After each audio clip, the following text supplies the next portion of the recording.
For 20 years, we've been creating innovation in the CX industry, and now we're seeking out brilliant new perspectives on CX you just won't find anywhere else.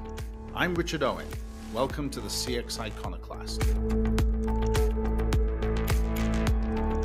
My guest, Richard Watts, serves on several boards today, including in particular the board of Farmers Insurance, where he also serves on their audit committee.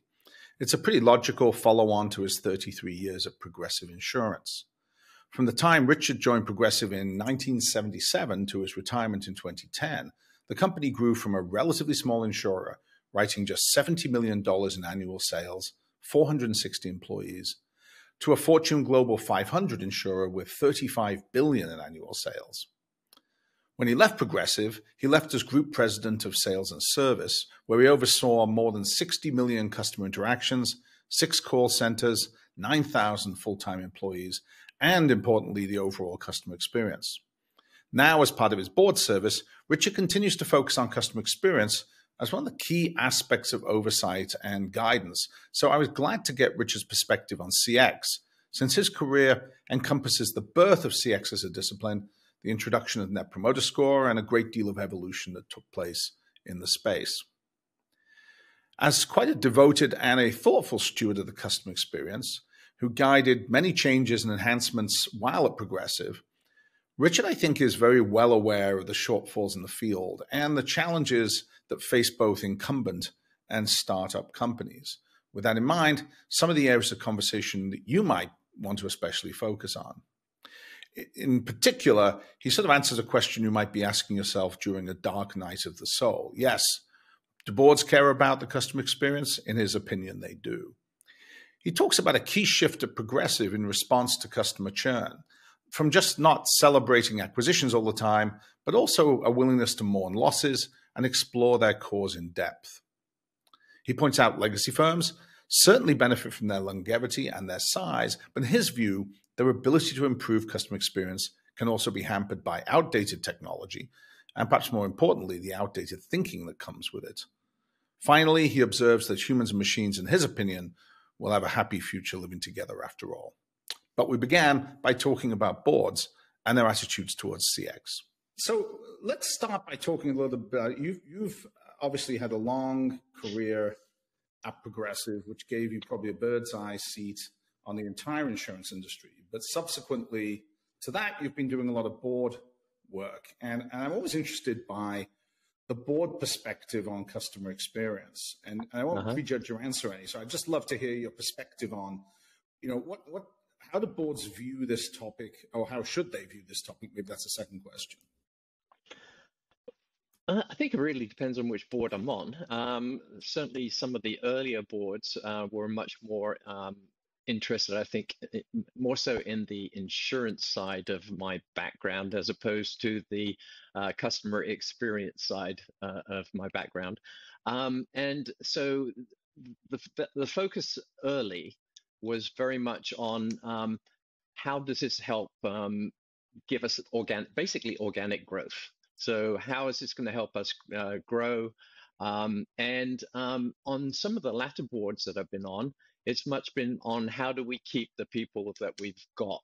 So still involving growth, but just from a different perspective. So it's been very much different based on the companies I've been with.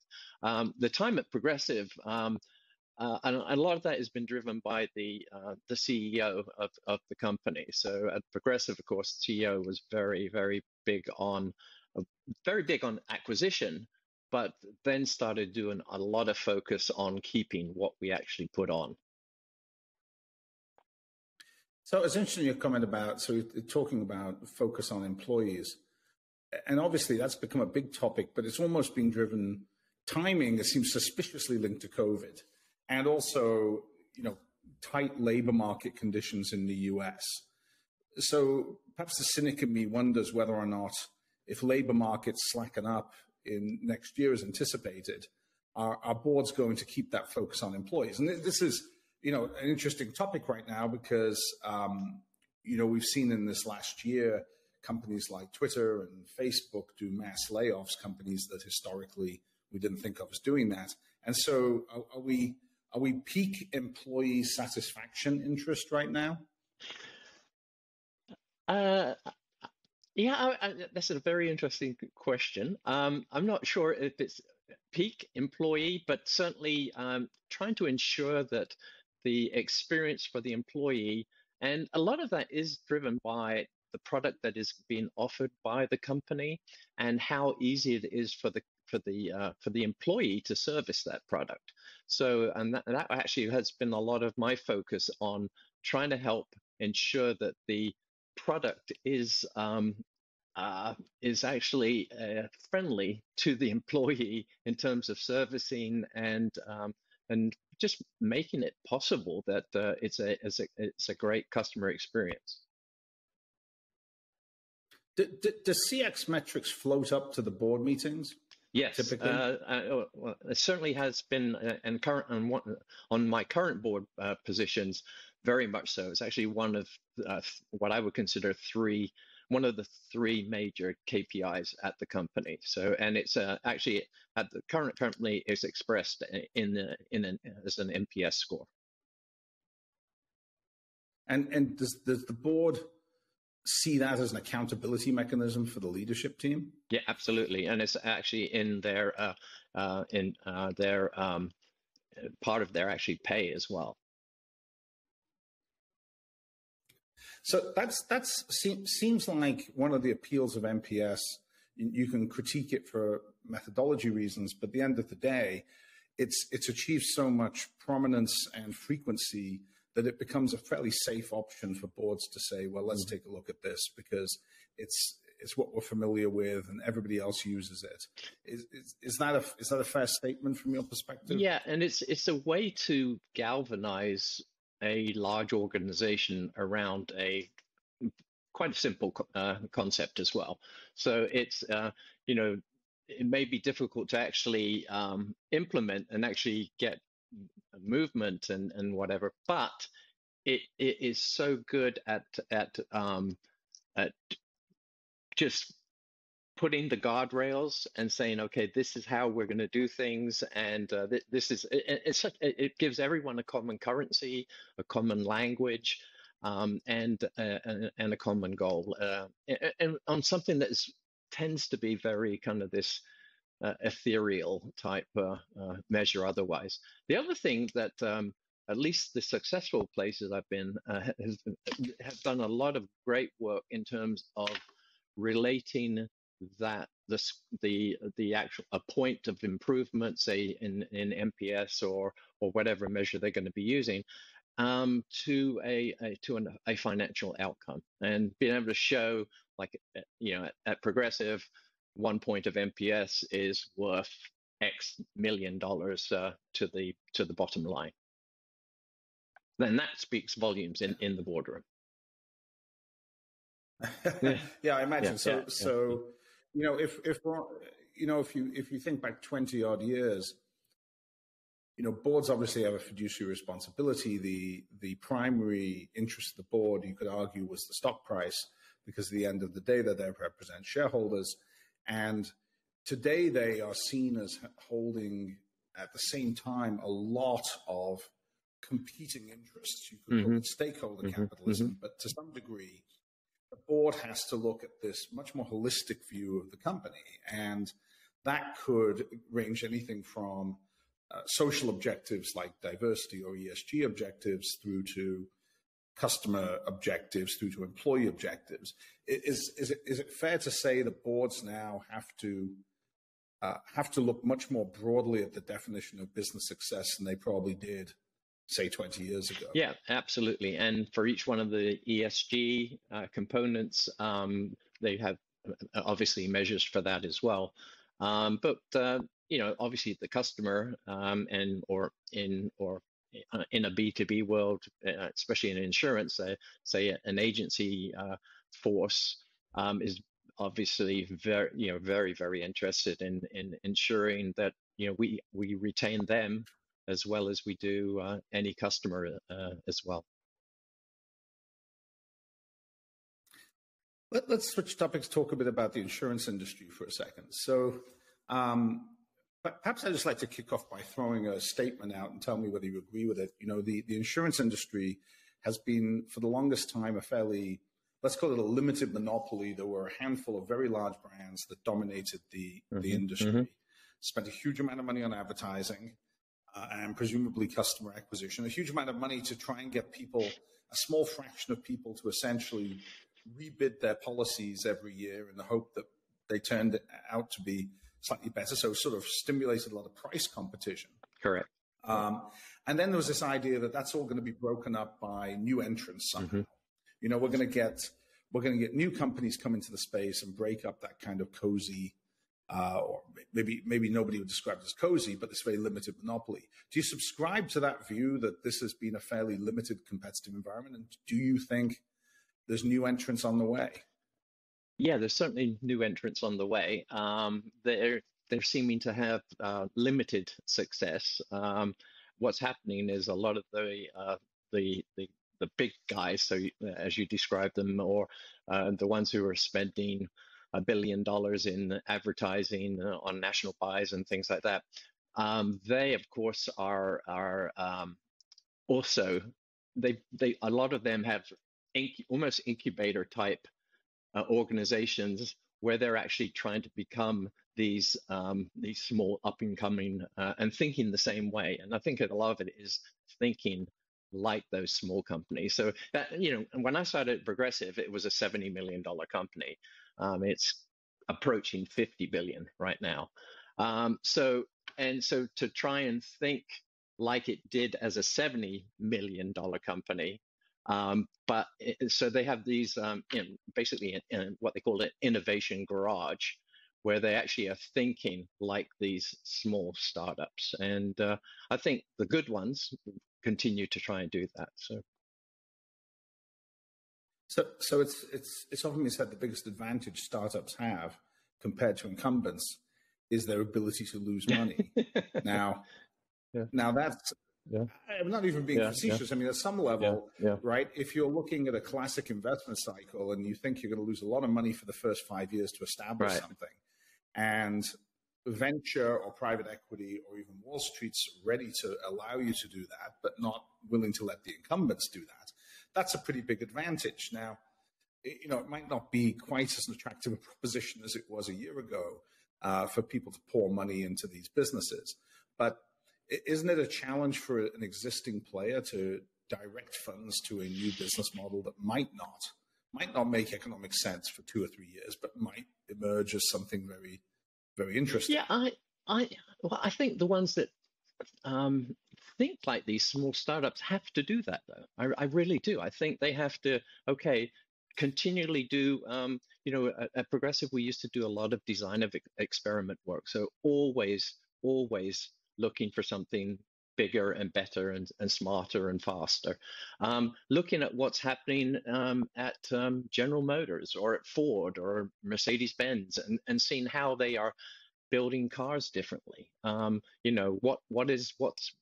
the world going to be like if Tesla actually figures out how to not have any accidents in their cars? You know, what does that do for insurance companies, for example? I mean, so you've got to have a group that actually is thinking along those lines. You know, it's like, okay, all right, what does an auto insurance company do if there's no accidents? At the moment, of course, it hasn't come. I always thought it was better for insurance companies if there's no accidents. I mean, isn't it the case that the least profitable customers are the ones who routinely crash their car every year? Yeah, but what happens if there is no accidents? I mean, I suppose there could be, obviously theft still and things along those lines. But it gets real interesting to think about it when vehicles are talking to other vehicles and talking to infrastructure and things like that, and they're avoiding accidents. It's probably still far off, but it's a day that's coming, and someone at those large companies is thinking about that kind of stuff. So you obviously had this very storied career at Progressive as a business leader first and foremost. And I remember when we first met, one of the things that was most interesting to me was your passion for CX, but coming from somebody whose day job wasn't CX. So which is ideal, really, right? Because we're in the CX community, it tends to get very insular. We talk to a lot of people whose day job is customer experience, and what we really should be thinking about is how do we influence and how do we create value for line managers, which was essentially your responsibility there. How did you see customer experience fitting into the strategy you had for the company and presumably the growth imperative that was what you were held accountable for every day? I was really, really fortunate to have a wonderful CEO who was very, very interested in the customer experience side of things as well. And most of it was, at that time, Progressive was an incredible acquisition machine.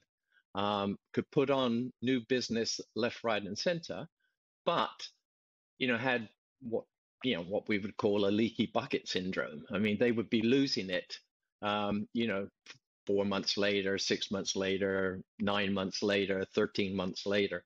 And so what ended up happening was there started to be a much more of a focus on putting the talent, the treasure, the time on the retention side of the house as much as they have on the front end, on the acquisition. So what TV shows work best, what weight should be on the internet versus TV versus radio, and things along those lines. So all the science associated with that then got actually equaled out on the loss on the saving people, so retaining customers. So I remember early on, one of the kind of these seminal moments was thinking about almost like mourning for the loss of the customer, there was always praise and excitement about putting on a new customer, but now thinking about almost doing an autopsy as to why you lost the customer. And it was just a completely different way of thinking, but then putting and directing, IT talent, systems, processes around solving for that, and putting the right kind of people to say, okay, how do we keep this? So, and some of it was so self-inflicted, so much of it was a kind of friendly fire. It's the looking some of it's super mundane, but it's going through form after form that we send out to a customer, and everything was in legalese, which is classic insurance companies, obviously. But there's a way to soften that and make that still legal, but not in a legalese. So taking all of our correspondence, doing a flesh score on it, so that it would actually, you can determine. I mean, it could be read by a 6th grader or 7th grader. So actually scoring this stuff, looking at, I'll talk about this correspondence, but looking at the display of a discount, for example. So instead of it being displayed as a percentage, you saved 15%, congratulations. You'd actually say you saved $312. By bundling your insurance with your home. And so thinking of all of this coming from a customer's perspective, one of the big things that, I had a lot of the sales and service organizations, so about 9,000 or 10,000 people. And it was one of the mantras that we had was, would you do that to your mum?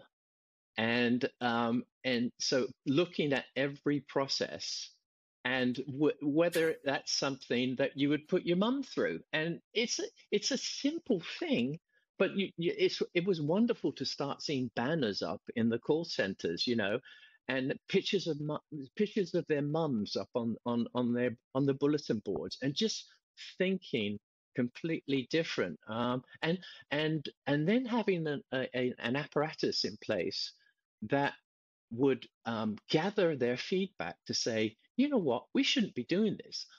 Every time I pick up the phone and the words out of the customer's mouth is, guess what you just did to me, and la la la la la, and it's like, and your heart sinks because you know you can't explain it. I mean, some of this stuff is just something that was, designed. I don't know, but some actuary on the 12th floor. It's like, well, okay.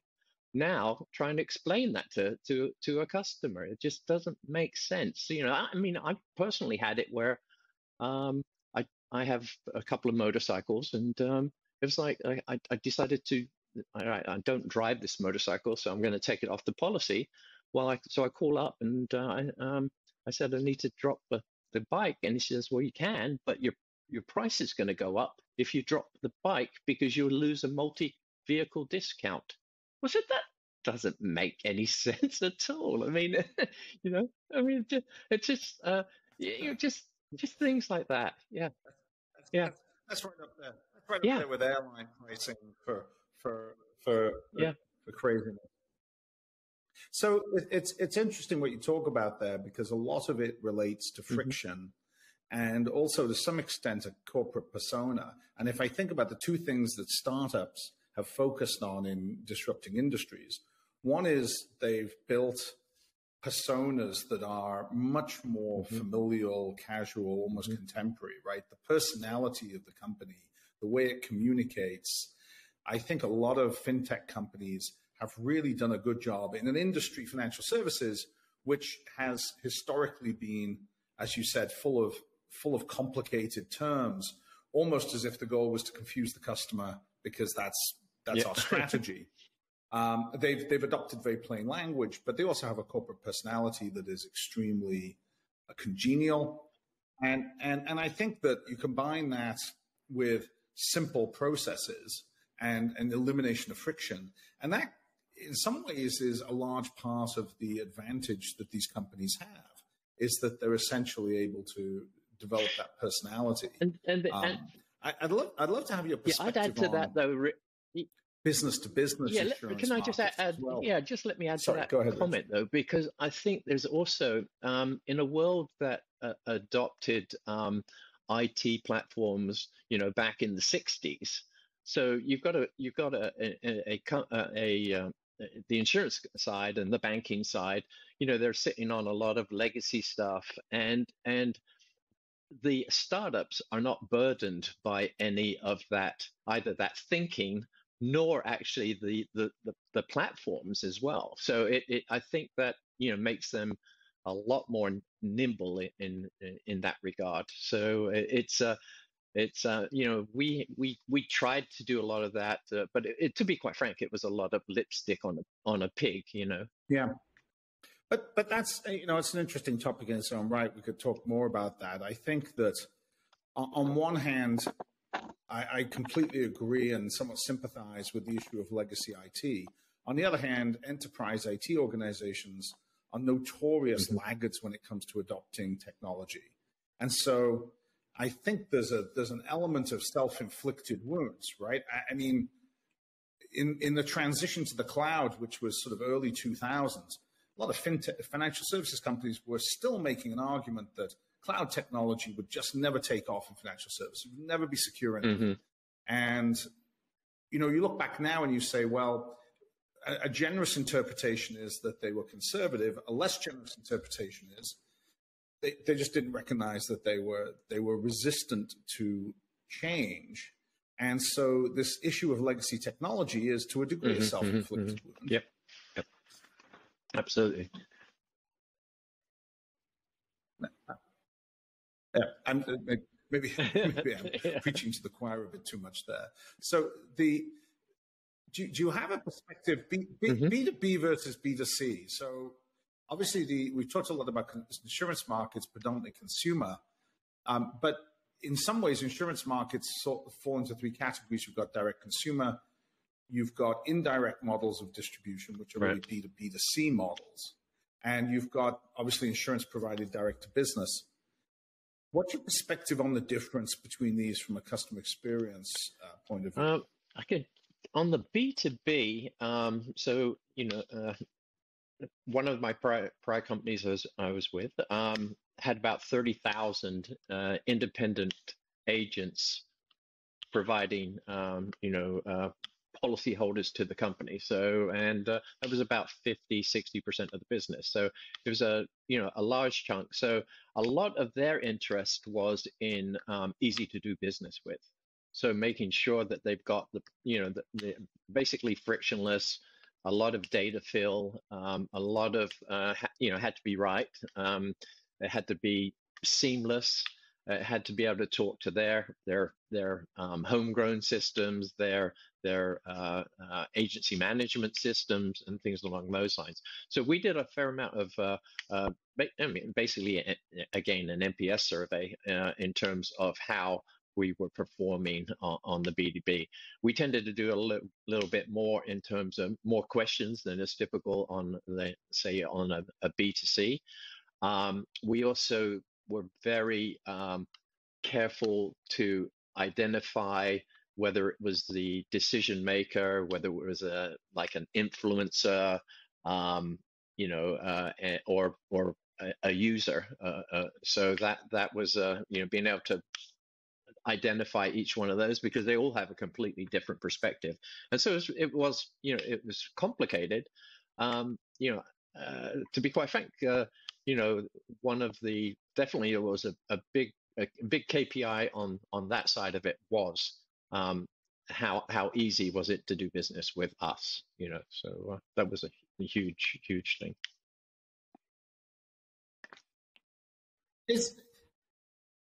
So obviously, I mean, I remember my days back at Dell Corporation, and Dell's basic premise was, let's eliminate distribution, right? We'll go direct, we'll kill the distributors, because the distributors are both inefficient operationally and also deliver poor experience. And going direct can do both. And back in the 90s, I think the idea that channels would survive was a very big question mark. You had internet adoption ballooning, which gave customers direct access to manufacturers and providers of products and services.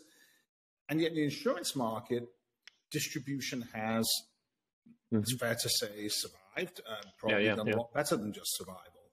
Do you see a future where dealer models, or agent models, I should say, have a viable role in delivering customer experience? Or I absolutely do. I mean, for me, there's certainly a group of people that's always going to want that advice and hand-holding that an agency can bring. So and then there's a group, the Gen Zs and things like that, that don't have complex insurance needs. My son is probably only bought online, but at a point it gets complicated. Now, whether there will be AI interview engines that actually can take care of that hand holding and that and that placement, it's possible. Obviously on the real complex, let's insure Tyson Foods or something like that, that's always going to, in my mind, is always going to be a require a lot of hand holding, and of course you've got a sophisticated buyer on the one end and a sophisticated seller on the other as well. So but there's certainly personas that will want to have that agent. So, I think there was always a question mark at what point, what is that magic number? Progressive is probably 60/40 at the moment, would be my guess, in terms of direct to consumer versus through an intermediary. So it definitely has not gone to 90/10. But you can look in, like in the UK, it's a little bit different model there for sure. But when you start getting bundling and you want to have a life policy with that and health, and I think that Well, I think there's a good body of data that suggests that automation is very highly valued by customers when tasks are friction orientated. So if it's literally something, and back to your point about just delivering good frictionless experiences, people don't want to speak to human beings. They want self-service capabilities. They want everything to be streamlined, simple, delivered through a computer. But once you get to ambiguous, more complex topics, people flip almost instantly and say, I really don't want to interface with a computer. I want to speak to a human being, and that sort of lines up, quite honestly, with what we're good at. One of our previous interviewees who was talking about artificial intelligence made the point that, we shouldn't be spending our time trying to teach AIs to be more like humans. We should be focusing them on areas where they have an advantage. And I think people and interaction between people is a very fundamental advantage when it comes to dealing with complex or stressful interactions. We've got thousands, maybe a million years of evolution teaching us how to do that. And machines, to me, aren't very well designed for that, and that's not the best possible focus. So that suggests we're not going to get rid of human interactions. And ironically, it's possible that, to your point, the most profitable customers are the ones who actually value the very high level of human service. And if that turns out to be the case, then insurance companies are going to keep investing in that because that's where the money might turn out to be. In my mind, there's absolutely going to be this hybrid model anyways. It's going to be where you've got maybe 80% of all the transactions should be done in a self-service model. To be quite frank, probably 50% of those shouldn't even happen in the first place. That's another story. But that remaining 15, what ends up happening is the call centers start, in terms of I think, like a Progressive, it's probably 3 times bigger than it was when I left, and yet they have about the same number of FTEs doing the role that I had. And now a lot of that is self-service, but there's still that 15% of things that people still need that hand, what I call hand holding. It's that, but and a lot of that friction caused a lot of those unnecessary interactions in the first place. So getting rid of that, to me, is goal number one. That's a very optimistic note for us to end on, because it suggests that we're not all going to get replaced by machines any day soon.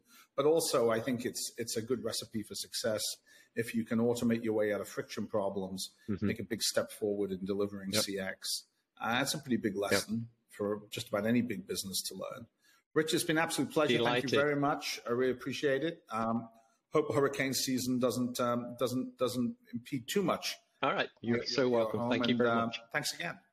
Thanks for listening to the CX Iconoclast from OCX Cognition. Subscribe wherever you get your podcasts so you won't miss any of our thought-provoking conversations. And please get in touch if you want to learn more about what OCX Cognition's predictive CX analytics platform can do for your business by providing complete insights into every account, continuously updated and connected to operations. You'll find contact info in the show notes.